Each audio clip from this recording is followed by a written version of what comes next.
Halo teman-teman, selamat datang di channelnya Children Care Ministry. Hari ini ada teman yang banyak idenya, saya undang untuk kita ngobrol-ngobrol. Dia adalah Kak Medi.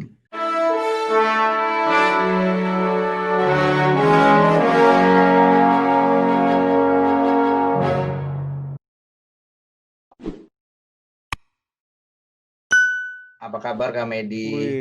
Wis, hai Kak Pujianto, apa kabar? Ya, thank you ya Kak Baik dong, puji Tuhan. Kak buat waktunya di Kayak sela-sela. pernah, pertanyaan ini kayak pernah ya, kayak deja vu ya. Aduh, baik Kak, baik, puji Tuhan. Ya, sibuk Kak ya. Walaupun pandemi, Zoom-nya jalan terus. Iya, buat Saya anak-anak pokoknya Kak, fight. Saya sempat sempat memantau, kadang-kadang pengen ikut, cuman pas bentrok-bentrok juga. Tapi kalau ke Kakak depan juga ini sibuk. ada training yang terdekat ya? Ada Kak, kita training terdekat tuh sama Kak Nono sama Kak Nestor dari JPA sama Abar Ministry. Itu seru tuh Tanggal kayaknya, 21, khusus tanggal Natal ya? 21. Iya, kalau mau aku kirim linknya Kak. Boleh boleh Kak. Teman-teman pada daftar ya, itu bagus banget. Ada Kamedi di situ, yang jelas pasti banyak idenya. Oke, hari ini kita ngobrol-ngobrol, Asik.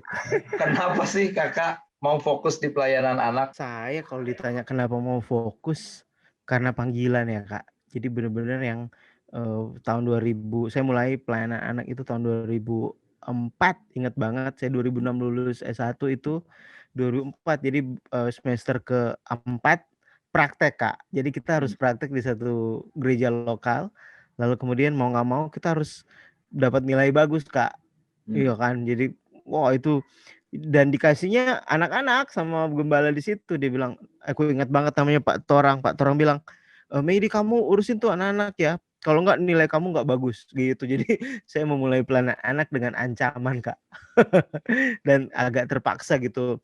Tapi justru kadang ya, keadaan yang memaksa kita ke satu titik, justru titik itulah di mana jadi panggilan dan kehidupan kita gitu. Kadang kayak kita harus dipaksa sama keadaan untuk masuk ke titik tertentu dalam hidup. Makanya kalau bicara soal krisis kayak pandemi hari ini gitu Kak Puji, kita harusnya udah terlatih dengan keadaan-keadaan yang nggak gampang dalam hidup. Iya kan? Bukannya justru di tengah keadaan yang paling nggak bagus pun justru ada Tuhan di situ. Semakin terlihat bagaimana Tuhan berhidup dan bekerja dalam hidup kita. Justru di situ mulainya Kak. Jadi saya jadi wah pelayanan anak nih kehidupan gitu. Dalam apa ya, panggilan yang jadi kekuatan buat saya secara pribadi. Itu 2004. Kan banyak teman-teman yang sekolah teologi gitu ya, kan apa di pikirannya nanti jadi Heeh. apa, gembala, buka Iya, gereja iya. gitu ya, jadi gembala besar gitu. Ngapain sih pelayanan anak gitu kan. Iya, iya. Tapi Kamedi malah justru dipanggil di Anak-anak ya. Nggak usah anak-anak. gembala Kak Puji. Habis pemuridan tuh kan biasanya dikasih pilihan. Mau jadi WL, singer, anak-anak, usher, dan lain-lain tuh kan. Paling banyak WL, ya kan di umum biar dilihat. Anak-anak tuh pilihan terakhir. Kasihan ya Kak. Padahal 40 tahun ke depan nasib gereja itu tergantung Iya, dari anak-anak itu loh. betul. Iya, padahal banyak gereja yang bilang apa, kita harus maju, gereja kita harus bangkit. Anak-anak nggak diperhatiin. Padahal Iya. kebangkitannya justru di anak-anak ya. Suka Balik nih. bingung lah ya Kak. Aduh. Lucu, Nah, lucu, lucu. ada panggilan ya. Ya, udah dipanggil, fokus, udah digembleng. Ada nggak sih Kak titik di mana Kakak tuh tiba-tiba, aduh gua bosen banget, apa gua mundur aja ya dari anak-anak. Anak-anak nggak ada apa-apanya gitu. Iya, ya mesti mau cari panggung, cari nama apa sih di pelayanan anak? Nggak ada Kak, ya kan. Tapi justru yang kalau ditanya pernah ada bosan, malah enggak Kak. Kalau ditanya bosan tuh enggak. Justru tapi memang saya pernah ada di titik lari dari panggilan ini bukan karena bosan, karena memang pengen suasana baru aja, pengen tantangan baru. Jadi saya pikir ya masa-masa di mana saya sedang proses mengaktualisasi diri kali ya Kak, itu jadi kayak masih ragu-ragu, kayak belum tajam di dalam pelayanan anak, jadi kayak, coba deh gitu. Dan saya tipe yang bosenan gitu Kak, yang bosen bosen nih di dalam gereja aja nih, saya mau coba dunia yang berbeda. Dan dapat kesempatan bersama dengan Kak Glenn Fredly almarhum tahun 2009, kita pertama kali ke satu desa di NTT. Jadi awal pun diajak Kak Glenn berkaitan sama anak-anak, jadi dia buka namanya Green Music Foundation. Jadi Kak Glenn almarhum bikin konser, duitnya dia pakai untuk bangun rumah pintar di satu desa di NTT. Waikokak nama desanya. 13 tahun nggak turun hujan di sana, lalu kami datang charity di sana, lalu lama-lama berawal dari saya mau coba pelayanan anak sama Kak Glenn, terus dapat tawaran untuk kamu mau nggak jadi asisten Kak Glenn, lalu kemudian jadi asisten manajer. Saya pikir wah kesempatan bagus nih. Akhirnya saya move ke Jakarta dari Bandung tuh Kak Puji. Itu pertama Makanya, kali benar-benar yang tinggal di Jakarta. makanya kakak deket ya sama almarhum ya. Ya cukup dekat karena waktu kerja pun tinggal di rumah beliau gitu di Jakarta. Di Tapi emang Tangerang salut, sih sebenarnya. Jakarta tapi emang coret salut Kak. sih, salut. Saya juga salut banget sama almarhum ya, karena memang hatinya Waduh, itu benar-benar untuk sosial, waduh luar biasa Kak. Indonesia. Saya ingat banget tahun lalu Kak Puji, kami ke Ambon, nyebrang dari Ambon ke Pulau Seram. Jadi waktu itu Ambon gempa tahun lalu. Terus ingat banget tahun lalu di kapal nih telepon masuk. Saya save namanya GF, Glenn Fredly. Wah, GF telepon nih. Ya, halo Kak Medi, Ale di mana? Kak, ini beta di Ambon mau nyebrang ke Seram. Kenapa saya yang bilang kalau Ale mau ke Seram katanya. Jadi butuh apa di sana? Selama ini sih udah cukup Kak. Cuman kita mau ke satu tempat ada beberapa anak gizi buruk, kita bilang gitu. Oh yaudah, yang gizi buruk itu Kak Glenn handle. Ini Kak Glenn transfer ya. Jadi dia langsung transfer m-banking. Terus yang ini yang buat terharu Kak Puji. Kak Glenn bilang begitu laporan tulis no name aja, nggak usah tulis nama Kak Glenn, dan angkanya cukup besar. Dan kayak wah gila hatinya sih buat generasi kuat banget gitu. Jadi kayak beberapa cuplikan video klip dia tuh melibatkan anak-anak. Dia cinta banget anak-anak. Iya, udah gitu pas Sempet banget ya Kak. Kak. Udah Iya, jadi connect aja dan sempet. Jadi kalau saya bilang sih fase di mana saya diuji untuk mempertajam pelayanan anak saya. Jadi 2 tahun sempat kerja di dunia entertainment Kak. Jadi berrelasi dengan musisi-musisi. Ya nambah ilmu sih Kak untuk belajar ngatur jadwal, meeting dan lain-lain. tapi saya juga lihat Kak Medi itu memang bukan hanya apa ya, hatinya mengajar ya di anak-anak. Saya lihat kalau idenya sih keren banget sih Kak Medi. Mahal loh laki-laki yang mau Iya, iya. dicoret-coret, mau pakai ini ya kan. Tapi bukan cuma itu sih, aku lihat juga Kak Medi memang hatinya juga ada ke apa ya, ke daerah-daerah gitu ya. Dan, Iya Kak. Aduh dan saya itu memang cinta butuh banget orang-orang Indonesia Timur. kayak kayak kita sih, kayak Kak Medi yang Betul. nggak cuma di gereja di kota gitu, tapi coba dong gitu. Ya. Karena banyak hamba-hamba Iya, Tuhan yang besar, yang gerejanya sebenarnya mampu gitu kan, betul, nggak betul. mau perhatiin sana kan. Saya malah lihat Kak Puji gitu ya, kayak lihat beberapa para pelayan anak yang punya hati bermisi gitu banyak ya. Kayak Kak Puji kan memang panggilannya juga selain apa dengan iya ya mesti mau cari panggung, cari nama apa sih di pelayanan anak? Nggak ada Kak. Anak yang middle low, yang jarang ya, yang jarang dijangkau, bicara tentang misi. Jarang loh ada orang yang punya misi tapi buat anak-anak. Bermisi loh Kak, bukan gereja yang dengan panggung, lampu-lampu dan lain-lain. Bermisi. Dan saya kayak lihat Kak Puji, saya terinspirasi. Lihat Kak Asmoro, ya kan Kak, kayak lihat teman-teman yang Luar laki-laki biasa. pelayanan anak, nggak bisa ngomong. Kayak saya ke Ambon bencana kan sesekali Kak, tapi kayak Kak Puji, Kak Asmoro konsisten ngelakuin itu salut banget. Sampai Kakak bikin children care ministry, benar-benar menginspirasi dan ini jadi kekuatan bersama ya Kak pada akhirnya. Jadi kolaborasi bersama gitu. Banyak orang fokus kursus sekolah minggu, fokus melayani, tapi ya yang AC-nya kencang, yang PK-nya gede gitu. Iya, Kadang, iya. aduh, lu Sedih ya Kak. coba deh ke daerah deh gitu ya. Tapi emang semua teruji ya Kak Puji. Iya nggak sih? Kayak segala sesuatu tuh emang harus teruji gitu. Kayak termasuk dalam pelayanan diuji banget gitu. Justru Iya, setiap proses itu yang membuat kita jadi makin kuat seperti yang tadi kata Kak Puji itu tadi. Panggilan diuji gitu, dites iya, seberapa kita tetap mau fight di pelayanan ini. iya. Ketika orang merasa bahwa gua dipanggil nih untuk melayani anak, jalannya bukan yang lancar-lancar aja loh. Iya, Kami ini, beloknya nggak cuma kiri kanan Kak, iya, atas bawah, serong kanan serong kiri. iya. Mungkin sampai setitik yang hari ini orang lihat postingannya Kamedi itu yang bisa bikin ide, bikin pelayanan yang dahsyat buat anak-anak. Orang kan lihatnya sekarang kan, udah jadi kan. Ya. Prosesnya, Bo, aduh. Nggak lihat kita bingung mau makan apa, bagaimana Cerita, kita diomongin, bagaimana kita, waduh fight jatuh bangun, bener-bener iya. gak gampang Kak.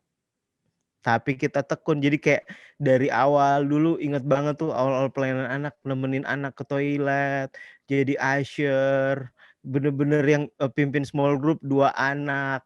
Gimana kita tetap mau tekun dalam pelayanan yang terus aja gitu dilakuin gitu. Tapi itu justru jadi proses pembelajaran ya, bahwa kayak aku pertama kali pelayanan anak tuh 5 anak di Purwakarta, 2 bulan 5 anak dan terus aja 5 anak gitu. Tapi ya udah, maksudnya diajarin banyak bahwa melayani anak bukan soal jumlah. Bahkan 1 jiwa pun itu sangat berharga di mata Tuhan. 1 anak pun berharga. Kalau sekarang 1 kota Kak, 1 viewers itu bertobat seluruh surga bergemuruh. Kangen nggak sih Kak, offline? Waduh, Kak Puji, bukan lagi. Kangen denger ributnya anak Kak. Iya. Kadang-kadang sesekali saya posting itu, waktu ketemu anak-anak gitu. Aduh, kangen ya. Iya, saya lihat tuh, aduh kangen dia datang peluk kita. Aduh, bener-bener mahal. Kadang kita ke sana, ke daerah gitu kan, kesananya udah susah gitu ya. Saya dulu pernah ke Krayan itu ke Krayan naik. Ya? Oh, itu Kalimantan ya perbatasan itu ya Kak? Kalimantan, perbatasan Malaysia itu. Saya nggak dapat pesawat, dapat pesawatnya pesawat tentara, yang nggak ada kursinya, tiba-tiba ada yang rokok, dah. Waduh. Tapi begitu ketemu anak-anak, Itu kalau nggak cinta anak-anak. capeknya hilang, ininya sukacita ya kan. Mahal Kak. Ini. Mahal rasanya. Aduh, terus itu yang nggak bisa dibeli Kak. Betul. Terus apa yang harus dilakukan Kak? Jadi guru sekolah minggu di tengah-tengah seperti ini. Kalau saya melihat bahwa masa pandemi ini kan masa dimana kita pun semua meraba-raba ya Kak Puji. Kita nggak tahu. Saya ingat banget di bulan pertama, sabar ini 2 bulan juga balik ke normal. Bulan kedua, sabar nanti bulan ketiga juga normal. Kan gitu tuh Kak. Begitu masuk bulan ketiga, iya sabar nanti bulan keempat. Gitu aja terus sampai sekarang. Malah sekarang nggak ada tanda-tanda ini belum wave kedua Kak. Ngeri kan? Dan makin naik. Misalnya kalau kita bicara ibu kota dan sekitarnya, saya langsung aduh Tuhan, udah jadi bingung, data pusat sama daerah beda. Udah deh nggak usah fokus ke data-data deh, apa yang bisa aku lakukan hari ini begitu. Nah, saya dari akhir Maret, 23 Maret ingat banget pulang ke Manado karena saya pikir wah cost-nya lebih ringan nih di Manado karena pelayanan offline nggak ada. Lalu saya bilang waduh ini akan lebih banyak pengeluaran. Lalu kemudian pasti event-event nikahan MC juga udah nggak ada. Udah pulang Manado. Begitu sampai di Manado, ini mau ngapain ya? Awal-awal tuh Kak, minggu pertama, minggu kedua April, ini mau ngapain? Cuman ada satu hal yang terbakar dalam pikiran saya adalah apa kabar makanan rohani anak-anak? Yes. Anak-anak hari ini makan apa nih mereka? Orang tua pasti pikirin yang makanan fisiknya, yang jasmani gitu ya. Nasi apa, jangan sampai kena penyakit dan lain-lain. Loh, kerohaniannya gimana? Lalu kemudian saya mulai bikin Kak, ingat banget tuh awal-awal saya mulai live Instagram. Jadi saya coba live cerita firman tiap hari Minggu. Jadi setiap hari Minggu saya live Instagram. Itu keren itu Kak. Live dari 2 yang nonton. Kenapa Kak? Keren. Sempat lihat. Anak Lalu saya kemudian nonton Kak. Oh gitu. Waduh, terima kasih, salam anak Kak Puji. Lalu mulai saya, wah ini nggak cukup kayak gini ini nih, saya coba kolaborasi, lalu ikut training sana sini sampai saya ketemu ada namanya Pak Hendra Prasaja. Beliau Bina Warga GKI direkturnya dan ngobrol. Setelah ngobrol ada satu kata-kata yang saya nempel sama saya, dia bilang tentang yang harus dimiliki sama guru-guru sekolah minggu. Ada 4Cs, 4C. C yang pertama yaitu critical thinking, di mana kita sebagai orang tua, guru sekolah atau guru sekolah minggu harus punya pemikiran yang kritis, critical thinking. Anak-anak kita gimana ya? Jadi harus kritis. Apalagi kalau kita bicara anak-anak tuh nggak cuma anak-anak, ada bisa tipe belajar anak-anak beda-beda, audio, kinestetik, visual, lalu kemudian anak-anak yang bahasa kasihnya beda-beda, lalu juga ada anak yang special needs, jangan lupa. Ada macam-macam anak-anak yang harus kita layani. Jadi critical thinking. Yang kedua, kita harus creativity. Kalau kita nggak punya creativity akan sulit buat kita ngulik sana sini. Yang ketiga, kita harus punya collaboration. Jadi kita sebagai pembina anak, guru sekolah minggu harus mau berkolaborasi. Pak Hendra bilang gini, yang buat saya terharu Kak Puji. Ketika kita mau berkolaborasi, artinya kita mau rendah hati, mau turunkan ide kita, belajar menerima ide orang lain. Dan itu ngajarin kita juga. C atau C yang terakhir adalah communication. Jadi kita harus mau berkomunikasi. Kira-kira itu Kak Puji. Itu yang jadi saya melihat pola akhirnya itu yang harus dilakukan hari-hari ini ya Kak ya. Ditambah satu sih, kita harus ada di komunitas. Hari-hari kayak gini nggak ada di komunitas yang pas, bukan cuma tawar, hilang Kak, tapi akan hilang, ya kan? Karena kalau kita di komunitas, ya pasti ada satu impartasi dari pemimpin, dorongan, ya kan? Didorong sama teman-teman. Tapi hari ini teman-teman semua yang ada di rumah atau mungkin di mana aja yang lagi nonton ini ada 3 yang kita tangkap dari pelajaran hari ini. Yang pertama tadi critical thinking ya Kak ya. Kita harus kritis. Kalau enggak ya ketinggalan. Kita nggak bisa bilang kapan ini selesai. Enggak. Ya hari ini kita harus lakukan. Apa yang harus kita lakukan. Kalau kita nunggu-nunggu, jangan-jangan malah nggak selesai. Tiba-tiba Tuhan Yesus datang, kita nggak tahu. We never know Kak. Kita nggak pernah tahu masa besok hari Kak. Betul. Tak ku tahu kan hari esok. Yang kedua, creativity. Ya kakak-kakak mungkin bisa cek di Instagramnya Kak Medi, juga di YouTube-nya Kak Medi, itu semuanya bagaimana ide-ide kreatif yang dihajar Kak Medi yang kalian bisa tangkap di situ. Yang ketiga tadi kolaborasi. Kalau banyak gereja yang kadang-kala tuh deket aja nggak mau gitu, ya diawali dari kita lah, yuk kolaborasi. Ya. Kita pelayanan bareng, fokusin lah anak-anak. Jangan bilang gini, ayo gereja harus kuat, gereja ini, anak-anaknya nggak diperhatiin. Padahal masa depan gereja tuh ya Kak. Saya ingat ke satu daerah, masih ada di Jabodetabek. Saya bawa panggung boneka, terus parkir mobilnya jauh banget gitu kan. Dari jalan, terus biasa saya gotong-gotong gitu kan. Ya, terus gerejanya gede gitu kan. Terus wah, asyirnya shalom. Terus saya tanya, ruang sekolah minggunya di mana ya? Di belakang Kak, lewat sini aja. Bawa lagi lewat itu tanaman-tanaman hidroponik apa segala macam. Tiba-tiba di belakang ada satu rumah. Rumahnya kok, tapi kayaknya bukan deh. Masa kotor gini gitu kan. Pas dibuka itu isinya anak-anak. Terus ada guru sekolah minggu, satu guru sekolah minggu yang udah keringetan gitu kan. Ya halo Kak Puji ya. Iya Kak di sini ya. Oh di sini ya. Oke Kak, bisa nggak disapu dulu nih? Maksud saya biar panggung saya nggak kotor. Iya. Maksudnya inilah, begitu disapu anak-anak udah mulai pada datang, keringetnya udah segede-gede jagung gitu. Lalu tiba-tiba AC-nya dinyalain, angin cipo-cipo. AC-nya dinyalain. Duk helikopter. Duk. Wah, itu panggungnya kabur tuh Kak dari bawah. Cas gitu. Ya. Saya lagi main. Dan di situ. Waduh. Di situ para diagennya bilang apa?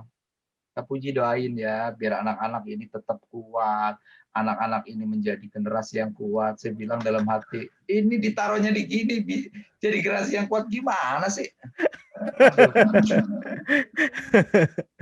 generasi yang itu kotor jadinya karena debu kan Kak. Iya, jadi apa sih yang ada dalam pikiran anak-anak saat itu? Gua sebel sekolah minggu, panas. Tapi ya Iya, iya, itulah. iya. Ya banyak cerita lah ya Kak, banyak Iya. cerita. Saya ingat banget juga saya pernah diundang satu gereja, gitu tuh Kak, persis sama. Wow, itu pembicara umumnya dikasih poster gede banget, lebih gede dari Yesus si pembicaranya Kak. Iya. Tapi begitu ibadah anak Kak, gitar cuman tali 3. Saya sendiri megang 90 anak tuh, saya ingat banget. Pusing Kak, kayak Kak Medi ini ya, kami tinggal dulu, saya ada tugas di umum katanya. Waduh, saya sendiri ngurusin. Jadi benar-benar tempat penitipan anak rohani Kak, bukan pelayanan anak. Iya, iya. Itu 2 hal yang berbeda gitu. Jadi kita daycare aja gitu. Nah, Kadang-kadang itu mindset yang salah. Ya kan Kak? iya. Makanya kalau ada kita diundang training gitu ya, ya kebetulan omnya yang undang atau tantenya, saya kadang-kadang bilang gini, tapi om dan tante ikut duduk ya, ikut dengerin ya, biar dia tahu gitu. Maksudnya Iya. jangan kalau kalian suruh di training gitu, tapi ya nggak diperhatiin juga gitu. Ya Ya kan kalau kan? kita bicara dana untuk pelayanan anak juga kan nggak banyak ya Kak. Apalagi Iya. di masa virtual kayak gini. Boro-boro anak-anak gitu yang orang tua aja bingung, persembahan berkurang. Jadi ketika ada gereja yang mulai mikirin pelayanan anak di masa pandemi, wah itu bagus banget. Artinya dia mau concern buat pelayanan anaknya. Generasi yang kuat itu tadi. Oke. Kuotanya disupport dan lain-lain, ya kan Kak? Oke, Kak Medi, Bener-bener seru. luar biasa. Satu poin dong Kak, terakhir buat guru-guru sekolah minggu. Seberapa penting sih dan apa yang harus dilakukan guru-guru sekolah minggu? Siap. Satu poin saya akan share dari sisi Alkitab, di mana ada satu peristiwa penting di mana Tuhan Yesus lagi habis ngajar, habis pelayanan, banyak sekali orang-orang berbondong-bondong mau ketemu Yesus, termasuk anak-anak. Lalu kemudian murid-muridnya memarahi orang-orang itu, jangan dekat anak-anak, jangan dekat. Begitu Yesus lihat, Yesus marah loh. Kak Puji tahu banget ini jadi training dasar kita kalau pelayanan kan. Begitu anak-anak datang, Yesus angkat, firman Tuhan malah bilang Yesus memberkati mereka dan seterusnya. Pelajaran menarik yang aku tarik Kak Puji, tidak semua orang yang dekat Yesus itu tahu apa yang jadi kesukaannya Tuhan Yesus. Yes. Murid-murid itu tiap hari bareng Yesus, tapi dia nggak tahu apa yang Yesus suka, apa yang Yesus nggak suka. Artinya bahwa Yesus mencintai anak-anak dan harusnya murid-murid ini tahu itu gitu. Murid-murid itu tahu tentang ini, kebalik saya. Jadi saya mau kasih tahu begini, bahwa untuk melayani anak, pastikan bahwa hidup kita baik pribadi maupun lembaga itu ada panggilan yang kuat untuk memuridkan mereka, melayani mereka dengan hati. Karena kalau kita nggak pakai hati, yang ada adalah kepentingan. Itu Kak. Jadi yuk kita layani anak-anak dengan hati, maka pelayanan kita akan sampai juga ke hati anak-anak. Gitu Kak Puji, bungkus. Thank you Kak Medi, luar biasa. Inilah waktu yang buat saya berharga. Juga teman-teman semuanya yang mungkin lagi bukan cuma nonton, tapi renungin deh pelayanan kalian seperti apa. Di hari-hari seperti ini, yang tadi ada 3 poin itu yang harus kita miliki. Yang pertama, harus punya critical thinking, berpikir kritis, ya kreatif. Lalu ayolah kolaborasi, jangan malu, jangan ini ATM bolehlah ATM, ya Kak ya. ATM. Amati, tiru, modifikasi. Ya kalau kita training jangan cuman statusnya ikut training, tapi pelajarin ya. Oke, teman-teman semuanya, thank you Keren Kak Puji. sudah nonton di video kali ini. Jangan lupa subscribe guys. Lalu di like, comment guys. Kasih share ke teman-temannya ya. Nanti ada beberapa cara dari Kak Medi, nanti aku akan tulis di linknya biar teman-teman bisa ikut, karena itu penting banget. Pokoknya idenya banyak dah, kreatif ya. Thank you Kak Medi. Puji Tuhan Kak. Thank you God Kak Puji bless buat you. kesempatannya. Stay Sukses safe Kak. selalu. WO-nya, pelayanan Siap. anaknya. God bless you. Kita ketemu lagi, kolaborasi segera. Thank you ya Kak.